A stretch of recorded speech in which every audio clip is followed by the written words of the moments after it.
जय गुरुदेव। नमो नमः बच्चों। हम लोग पत्र लेखन अब तक सीख चुके है ना।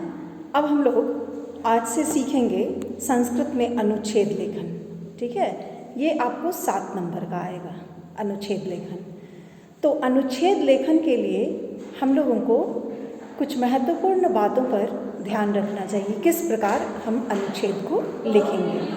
ठीक है, तो पहला तो है कि जिस किसी भी विषय पर हमको अनुच्छेद लिखना है, जिस किसी भी विषय पर हमको अनुच्छेद लिखना है, उस विषय की पूर्ण जानकारी अत्यंत संयमित भाषा में मिल जाए।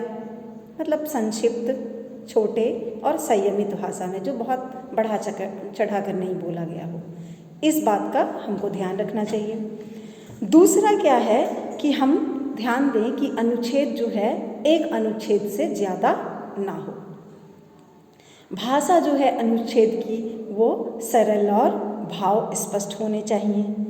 फिर है विषय, ये अनुच्छेद लेखन का विषय जो है वो पशु पक्षियों से लेकर दार्शनिक चिंतन तक हो सकता है, किसी भी विषय पर ये आ सकता है।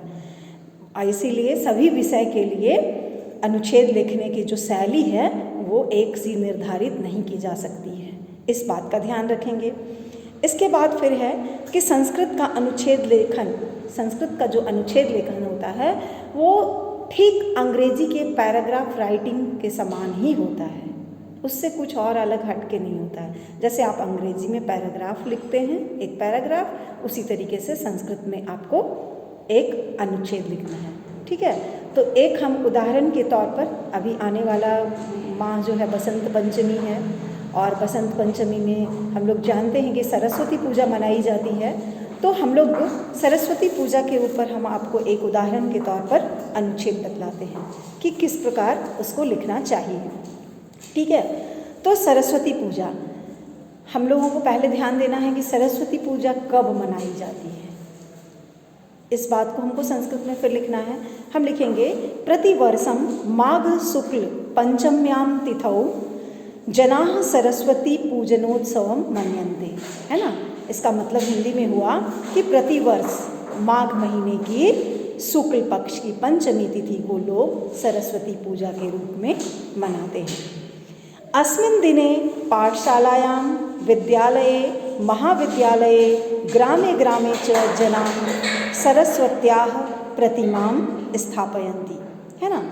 इस दिन पाठशाला में लोग, पाठशाला में, विद्यालय में, महाविद्यालय में, गांव-गांव में सरस्वती की प्रतिमा स्थापित करते हैं।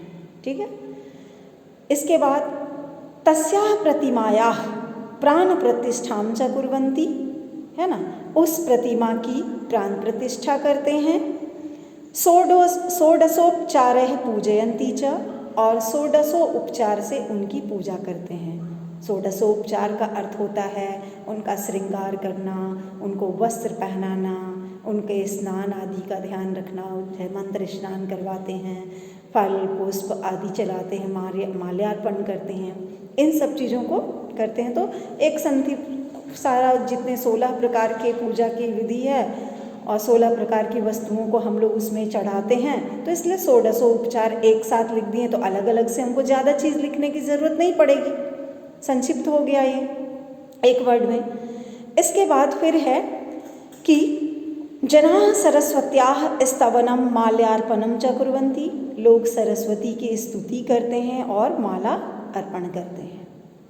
इसके बाद है रात्रौ यत्र तत्र कीर्तनम भवति, और रात्रि में, रात भर जो है लोग जागकर उनका कीर्तन करते हैं। अस्मिन् दिने नृत्य गीतादिकं कुर्वन् जनाः प्रतिमा विसर्जनं कुर्वन्ति, और अस्मिन् दिने नहीं, सॉरी, अपरस्मिन् दिने, मतलब दूसरे दिन, सरस्वती पूजा के दूसरे दिन, अपरस्मिन् दिने लोग नृत्य गीत आदि गाकर प्रतिमा का विसर्जन करते हैं, है ना। तो इसको हम लोग कैसे लिखेंगे?